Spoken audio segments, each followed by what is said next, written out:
ये video proof है उस वीडियो का जिसमें मैंने आपको शॉपिफाई सेल्स दिखाई थी। इस वीडियो में मैं उसी स्टोर का फेसबुक ऐड डैशबोर्ड दिखाने जा रहा हूँ।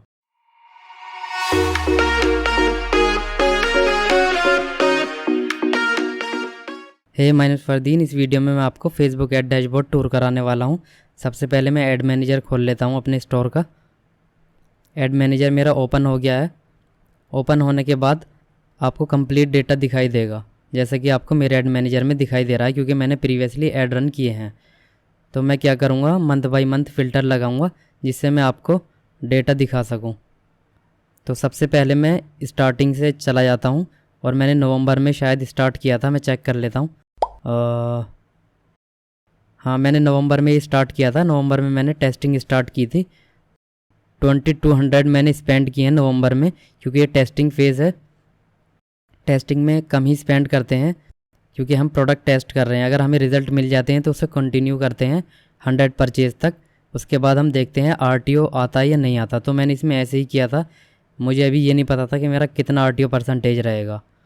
आप देख सकते हैं कॉस्ट पर परचेज़ मुझे 20 रुपीज़ मिल रहा था टेस्टिंग फ़ेज़ में ही, और परचेज़ कन्वर्जन वैल्यू में आप देख सकते हैं 43,000 जनरेट किए हैं 2200 स्पेंड करने के बाद। तो बहुत अच्छे रिज़ल्ट थे ये। अच्छे रिज़ल्ट इसलिए भी थे क्योंकि ये टेस्टिंग फ़ेज़ में इतना अच्छा परफॉर्म कर रहा था। अभी मुझे RTO ही देखना था, तो इसलिए मैंने ज़्यादा स्पेंड नहीं किया। दिसंबर मंथ में मैंने स्पेंड करना स्टार्ट किया था क्योंकि मुझे RTO का पता चल गया था मेरा कितना RTO है यहाँ पे। तो जब मैंने 100 परचेज़ कंप्लीट की, मुझे RTO का भी पता चल गया था। मेरा अराउंड 20% RTO रहा था। वो इसलिए क्योंकि ये क्लोथिंग प्रोडक्ट है और क्लोथिंग प्रोडक्ट में RTO कम रहता है। लेकिन क्लोथिंग प्रोडक्ट में ऐसा होता है, आपको विनिंग प्रोडक्ट बहुत मुश्किल से मिलता है क्योंकि उसमें यूनिकनेस नहीं होती, कोई प्रॉब्लम सॉल्विंग फैक्टर नहीं होता।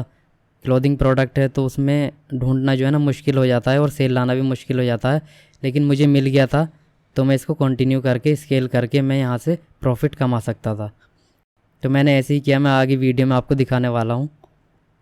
तो दिसंबर मंथ में आप देख सकते हैं मेरा कॉस्ट पर परचेज़ थोड़ा सा अप हुआ क्योंकि मैंने बजट इंक्रीज़ किया और मैंने टेस्टिंग भी स्टार्ट कर दी थी। और तो 32 का परचेज़ है वहाँ पे और कॉस्ट पर परचेज़ 25 है मेरा सेकंड कैंपेन में, मतलब ओरिजिनल वाले में। Cost per add to cart देख सकते हो आप 15 और 12। तो बहुत अच्छे रिज़ल्ट आ रहे थे मुझे। CTR भी मेरा फर्स्ट मंथ से सेकंड मंथ में थोड़ा डाउन चला गया था। इससे फ़र्क नहीं पड़ता क्योंकि आपका CTR अराउंड इतना ही रहेगा, 3% तक भी 2% तक भी आपका CTR ठीक है।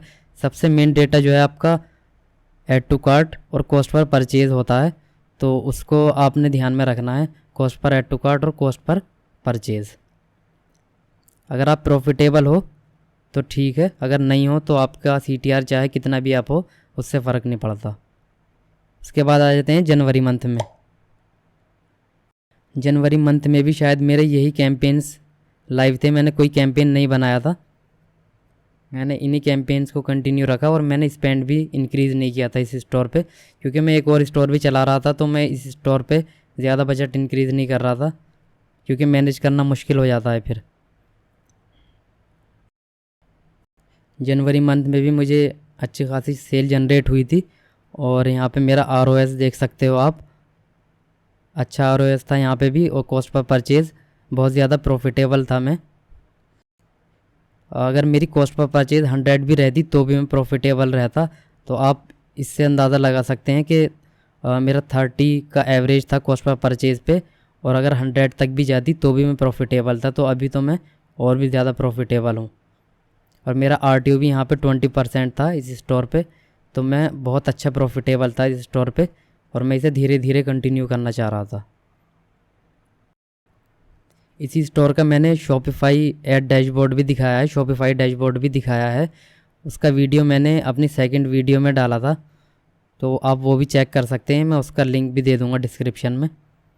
जिन्होंने वो वीडियो नहीं देखा वो वो वाला वीडियो भी देखें और फिर इसके बाद ये वाला वीडियो देख सकते हैं। CTR भी ठीक है मेरा, CPM भी ठीक था। सबसे मेन डेटा तो आपका ऐड टू कार्ट और परचेज़ ही है।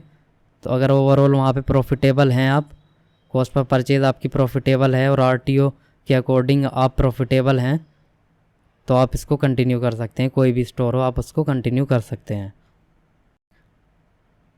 उसके बाद आ जाता हूँ मैं फेब मंथ में।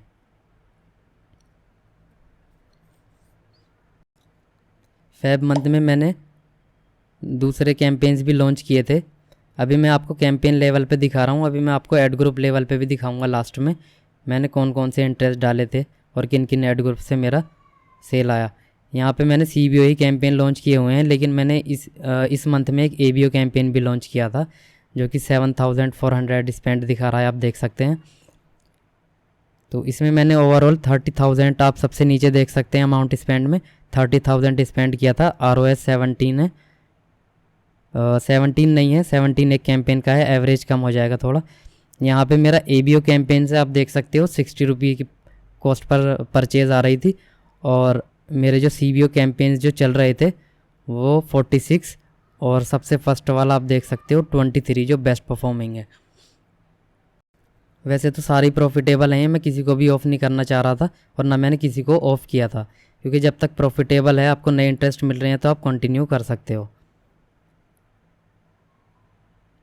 64,190 add to cart, cost per add to cart.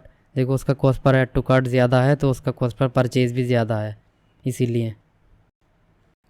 देखो इसमें क्या हुआ कि ABO और CBO की वजह से डिफरेंस है ये। कई बार क्या होता है ABO परफॉर्म नहीं करता अच्छा और CBO परफॉर्म अच्छा करता है, कई बार ABO अच्छा करता है CBO नहीं करता। तो आप ये भी टेस्ट कर सकते हैं।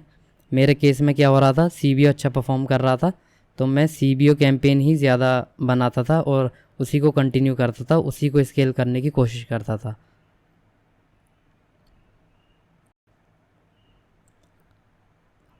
$64,190 और 106 अभी आ जाते हैं मार्च में। मार्च में मैंने थोड़ा और स्केल किया, इससे पहले मंथ में आपने देखा था 30,000 स्पेंड किए थे, और मार्च में आप देख रहे हो 43,000 स्पेंड किए हैं मैंने। 43,000 स्पेंड करने के बाद एक कैंपेन से मुझे, पहले मैं परचेज़ दिखा देता हूँ आपको। 574 और 224 परचेज़ है, और रोएस भी अच्छा है। कॉस्ट पर परचेज़ आप देख रहे हो मेरा इंक्रीज़ होता जा रहा है मंथ बाई मंथ। क्या होता है ना, जब आप स्टार्ट करते हैं तो स्केल नहीं करते तो फेसबुक आपको अच्छे रिज़ल्ट देता है, लेकिन जब आप स्केल करते हो ना तो रिज़ल्ट तो अच्छे रहते हैं लेकिन आपका कॉस्ट पर परचेज़ अप जाता है थोड़ा थोड़ा। तो उससे कोई प्रॉब्लम नहीं है, आपको ऐसे ही करना पड़ेगा क्योंकि आप प्रॉफिटेबल तो हैं अब भी। तो आपका कॉस्ट पर परचेज़ जो रियल में कॉस्ट पर परचेज़ है वो 20 नहीं, आपका 40 से 60 के एवरेज में रहेगा। Cost per add to cart 19 और यहाँ पे 25। कॉस्ट पर क्लिक भी मैटर करता है, लेकिन ये सारी चीज़ें मैटर करती हैं, लेकिन सबसे ज़्यादा इम्पोर्टेंट अगर आपका कॉस्ट पर परचेज़ प्रॉफिटेबल है तो आप कंटिन्यू कर सकते हो और उसको स्केल भी कर सकते हो। तो यहाँ पे मैंने इस मंथ में 43,000 स्पेंड किए थे। अब आ जाते हैं अप्रैल मंथ में। अप्रैल मंथ में भी अराउंड मैंने इतने ही स्पेंड किए हैं, ये 48,000 के समथिंग है। 47,000 मैंने एक ही कैंप, मैंने शायद इसमें यहाँ पे क्या क्या क्या किया था, सारे कैंपेन बंद कर दिए थे और सिर्फ एक ही कैंपेन जो मेरा अच्छा परफॉर्म कर रहा था कैंपेन, मैंने उसी को कंटिन्यू करा था ज़्यादा प्रॉफिटेबिलिटी के लिए। तो इससे क्या हुआ था मेरा, पिछले महीने में आप देख सकते हैं कि पिछले महीने में मेरा एवरेज कॉस्ट पर परचेज़ 60 था शायद, और अभी कॉस्ट पर परचेज़ मेरा 40 है। तो इससे काफ़ी फ़र्क पड़ता है। तो मेरा कॉस्ट पर परचेज़ 40 आ रहा था इस मंथ में, और 47,000 स्पेंड करने के बाद परचेज़ कन्वर्जन वैल्यू देख सकते हो आप 6,11,245। तो बहुत ज़्यादा प्रॉफिटेबल था मैं। Checkout initiated 1983।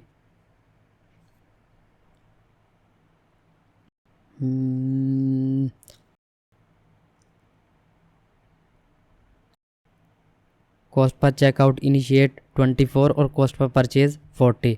तो ये ठीक है क्योंकि हमारा लैंडिंग पेज और स्टोर जो है वो बहुत अच्छा डिज़ाइन हुआ था और कस्टमर फ्रेंडली था, तो इसलिए डिफरेंस बहुत कम है। ये बहुत कम डिफरेंस होता है कॉस्ट पर चेकआउट और कॉस्ट पर परचेज़ में। इतना अगर डिफरेंस दिखा रहा है तो बहुत कम डिफरेंस है, मतलब आपका प्रोडक्ट पेज जो है ना वो ऑप्टिमाइज़ है, वो कस्टमर फ्रेंडली है, आपका कन्वर्जन रेट अच्छा है। यहाँ पे आप cost per add to cart देखिए 20 और मेरा कॉस्ट पर परचेज़ है 40, तो मतलब अच्छा परफॉर्म कर रहा था मेरा कैंपेन भी और मेरा स्टोर भी अच्छे से डिज़ाइन था, इसलिए इतनी अच्छी सेल जनरेट कर रहा था। यहाँ पे आपने देखा कि 47 स्पेंड करने के बाद मुझे 47,000 स्पेंड करने के बाद मुझे 6 लाख की सेल जनरेट हुई है अराउंड। तो अप्रैल मंथ भी हमारा मतलब ओवरऑल इस स्टोर पे सभी मंथ अच्छे रहे थे। मैं हाईलाइट कर देता हूँ इसे, आप देख सकते हो।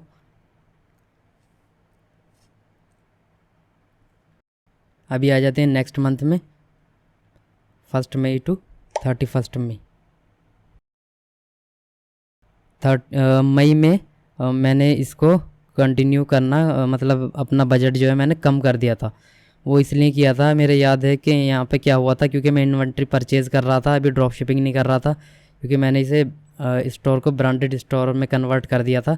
कस्टमाइज़ पैकेजिंग, कस्टमाइज़ लेबल्स, मतलब प्राइवेट लेबलिंग करके मैंने ये इन्वेंट्री परचेज़ करके अपने यहाँ से शिप कर रहा था मैं इसे। तो मुझे क्या प्रॉब्लम हुई, जो मेरा सप्लायर था वो मुझे स्टॉक नहीं दे पा रहा था, तो मुझे इसको बजट को मुझे सप्लायर के अकॉर्डिंग, अपने स्टॉक के अकॉर्डिंग मुझे बजट कम करना पड़ा। तो ई कॉमर्स में आपको प्रॉब्लम्स भी आती हैं, ड्रॉप शिपिंग में भी आती हैं। कई बार क्या होता है, सप्लायर आपको प्रॉपर नहीं दे पाता प्रोडक्ट, तो आपको बजट कम करना पड़ता है। उसके बाद फिर मैंने क्या किया था, और सप्लायर भी ढूंढना स्टार्ट किया था। तो अगर आप ई कॉमर्स में जा रहे हैं तो आपको क्या करना है, एक सप्लायर से करने के बाद आपको 2-3 सप्लायर रखने चाहिए और सबको डिस्ट्रीब्यूट कर देना चाहिए आपको कि इतना क्वांटिटी इससे लेनी है, इतनी इससे लेनी है और इतनी इससे लेनी है। क्योंकि अगर कोई सप्लायर बीच में प्रॉब्लम करता है तो आपके पास सेकंड ऑप्शन और थर्ड ऑप्शन भी रहता है, आप उससे ज़्यादा माल ले सकते हैं। उसके बाद आ जाते हैं 1 जून से 31 जून में। यहाँ पे जो मैंने कैंपेन रन किए थे वो दिखा देता हूँ मैं आपको। यहाँ पे मैंने टेस्टिंग स्टार्ट कर दी थी दोबारा, क्योंकि मेरे पास स्टॉक नहीं था और स्टॉक आ रहा था, तो मैंने स्पेंड इतना नहीं किया था इसमें भी। लेकिन मैंने स्पेंड पिछले मंथ से ज़्यादा कर दिया था इसमें, क्योंकि स्टॉक अभी मेरे पास अवेलेबल था, लेकिन इतना नहीं था कि मैं स्केल कर सकूं। तो मैंने यहाँ पे टेस्टिंग भी और फिर लोकल लाइक भी बनाए थे मैंने। देखो आप देख सकते हैं, local like LLA value campaign name है और LLA परचेज़। तो एक तो मैंने परचेज़ की लोकल लाइक बनाई थी जो कि बहुत अच्छा परफॉर्म कर रही थी। आप देख सकते हो कि LLA वैल्यू 1500 वाला जो कैंपेन है 35 कॉस्ट पर परचेज़ है, और LLA परचेज़ 1500 वाला जो है उसमें भी 35 की कॉस्ट पर परचेज़ है। और जो मेरा ओरिजिनल कैंपेन है CBO इंटरेस्ट, जो मैंने सबसे पहले बनाया था, विनिंग इंटरेस्ट मेरा, वो अब भी परफॉर्मेंस दे रहा है मुझे, और लुका लाइक के सिमिलर ही परफॉर्म दे रहा है। तो इतनी अच्छी परफॉर्मेंस दे रहा था वो मुझे।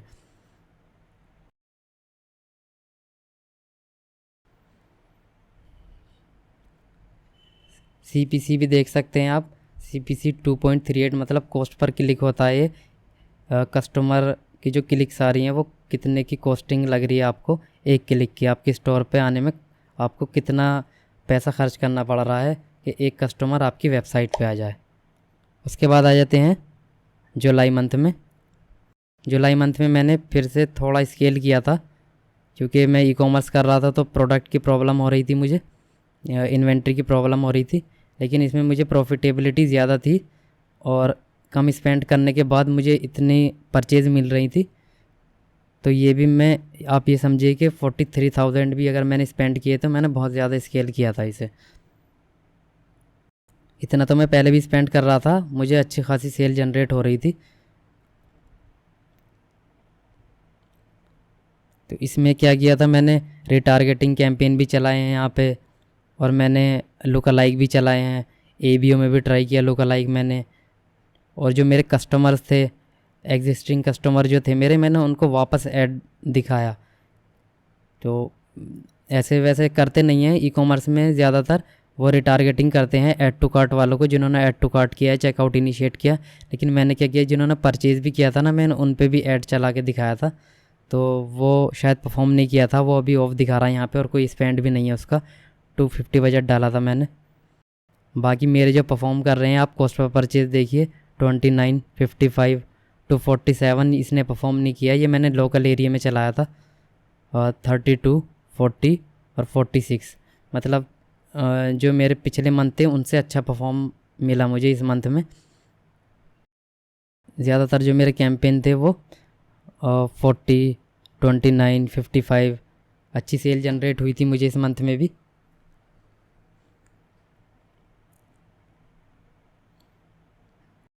चेकआउट इनिशिएटेड देख सकते हैं आप। लुक अलाइक में मैंने सबसे ज़्यादा स्पेंड किया था ABO LLA 1% जो कैंपेन नेम ये वाला।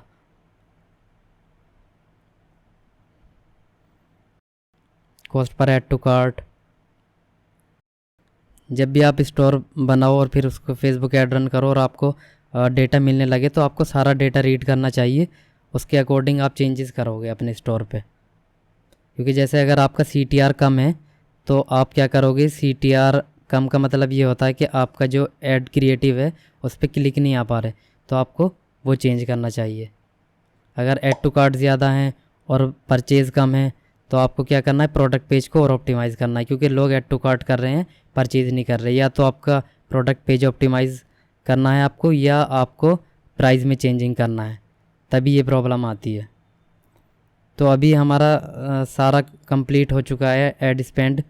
तो मैं इसको क्या करता हूँ ना, मैक्सिमम करके देखता हूँ कि मैक्सिमम मैंने कितना स्पेंड किया था। मैं आपको मैक्सिमम दिखा देता हूँ। तो मैक्सिमम देख लेते हैं। ऑल टाइम में मैंने स्पेंड किया है 2 लाख के समथिंग मैंने स्पेंड किया है, 2,24,445। कॉस्ट पर परचेज़ आप देखिए, कन्वर्जन वैल्यू आप देखिए, 17 परचेज़ आई थी यहाँ से, 27, 2, 395, 2 परचेज़ आई इससे, मैंने बंद कर दिया, ये प्रॉफिटेबल नहीं था, लोकल वाला था, ये लोकल एरिया में मैं रन कर रहा था इसे।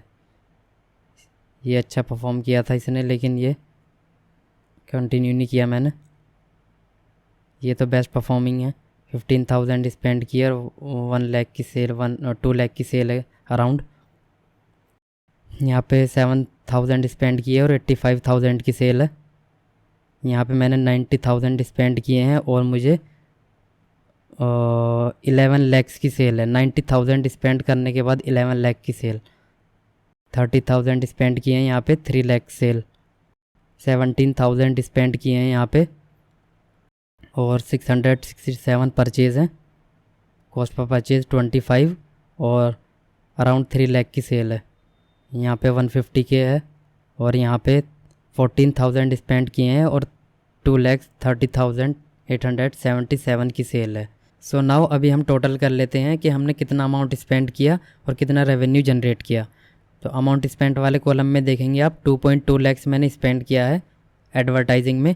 और परचेज़ कन्वर्जन वैल्यू वाले कॉलम में देखेंगे आप, टोटल नहीं दिया हुआ लेकिन इसका टोटल होता है 31 लैक्स। तो 2.2 लैक्स स्पेंड किया और 31 लैक्स मैंने जनरेट किया। इसके बाद मैंने आपसे बोला था एड सेट लेवल दिखाऊंगा। एड सेट लेवल आप खुद देख सकते हैं। एड सेट लेवल में सिर्फ क्या है, टारगेटिंग आपको दिखाई देगी, क्योंकि मैंने एड सेट लेवल पे टारगेटिंग का नेम दे दिया था। तो यहाँ पे आप देख सकते हैं मैंने टारगेटिंग भी की है, इंटरेस्ट टारगेटिंग, और ब्रांड नेम से भी टारगेटिंग की है जो मेरे कॉम्पिटिटर्स हैं। और लुक अलाइक भी मैंने बना के, चेकआउट की look alike, value look alike, ये परसेंटेज में जो दी हुई हैं ये है परचेज़ लुक अलाइक। तो सब तरह की मैंने लुक अलाइक भी बनाई हैं, मुझे बहुत अच्छे रिज़ल्ट मिले हैं। अगर आपको वीडियो अच्छा लगा हो तो वीडियो को लाइक कीजिए, चैनल को सब्सक्राइब कीजिए। Thank you very much.